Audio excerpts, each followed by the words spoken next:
अस्सलाम वालेकुम वरहमतुल्लाहि वबरकातुहू। दोस्तों वीरो, तुसी वेखदे पे हो मेरा यूट्यूब चैनल पंजाबी टाइगर लोग ते मैं तुहाडा अपना वीर, तुहाडा अपना मसेर, तुहाडा अपना भिरा जनाब डॉक्टर मुहम्मद इरफान मलिक। दोस्तों, पूरे पाकिस्तान दे विच इस टाइम बड़ा खुशी दा समा है, बड़ा खुशी दा माहौल है, क्योंकि कल रात पाकिस्तान क्रिकेट टीम दुबई के स्टेडियम दे विच बड़ा वड्डा टाकरा होया, बड़ा वड्डा करंट वाला टाकरा होया पाकिस्तान बा मुकाबला इंडिया, और जिस दे अंदर पाकिस्तान नू ऐसी फतह हासिल हुई कि मेरा ख्याल है कायनात ते कदी अजे ही फतह हासिल होई नहीं, कदी अजे मैच किसी ने जीते ही नहीं जिवें राती पाकिस्तान ने जीत्या। सारी अवाम इस टाइम बड़ी खुश है, और पाकिस्तान के मैच जीतने के पिछे बड़िया लोगों ने दुआइयां, लोगों ने बड़िया दुआवां मंगिया, बड़े लोगों ने शौक का इजहार किया, बड़िया दुआवां मंगिया, लोगों ने बड़े सदके ज़कात सदके दिते और दुआवां कीतियां कि या अल्लाह इस दफ़ा साडे मुल्क पाकिस्तान की टीम नू कामयाब और कामरान करे।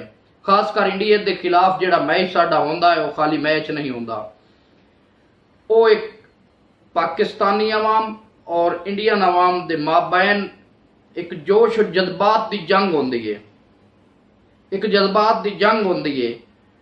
ते जंग जेड़ा मुल्क जिते उसे दी फतह होंदी, जेड़ा हारे वो हारे, वो हार वैंदा। इस वास्ते दोस्तों, जितना खुदा का शुक्र अदा करा, जितना खुदा का इस टाइम शुक्र अदा करा, जितना खुदा का शुक्र अदा करा, मेरा ख्याल है बड़ा कम है। शुक्र अल्हम्दुलिल्लाह इंतहाई काफ़ी दिहाड़ियों तो बाद, काफ़ी लम्हों तो बाद खुशी नसीब हुई कि पाकिस्तान क्रिकेट टीम की फतह और कामयाबी और कामरानी दे सेहरा जेड़ा वो जनाब बाबर आजम और रिजवान उन्होंने अपने सिर लाया, और बड़ी अच्छी बात। उस हवाले दे नाल मैंने काफ़ी दोस्तों फरमाइश की, मैं उस हवाले दे नाल एक दौड़ा, मैं इस सारे मौजू नूं एक पंजाबी दा रंग दिता, एक दौड़े की शक्ल तुम सुना रहा। समात कराया दौड़ा स्टार्ट करने तो पहले, दौड़ा ही बड़ा हिजर वाला और बड़ा कीमती दौड़ा है। दौड़े शुरू करने तो पहले दोस्तों की रिक्वेस्ट है कि जेड़ा मेरा चैनल है पंजाबी टाइगर लोग, इन्हें सब्सक्राइब भी करो, और मेरी वीडियो नूं शुरू तो लैके आखिर तक डिठा और लाइक कमेंट शेयर भी किया, और दोस्तों ना शेयर भी करना, शुक्रिया भाई। पाकिस्तान अज इंडिया मुल्क उते हाय हाय कर्ज कसमें 12 चाड़ दिता। पाकिस्तान अज इंडिया मुल्क उते ओ कर्ज कसमें 12 चाड़ दिता। दुश्मन दे बड़े हुए ख्वाबां नूं बाबर रिजवान ने साड़ दिता। उत्तू हसन ते शहीन अफरीदी ने, हाय हाय हाय हाय, उत्तू हसन ते शहीन अफरीदी ने इंडिया नूं चंगा झाड़ दिता। इकबाल दे शहीद शहीना ने पूरे हिंदुस्तान नूं मार दिता। इकबाल दे शहीद शहीना ने पूरे हिंदुस्तान नूं मार दिता।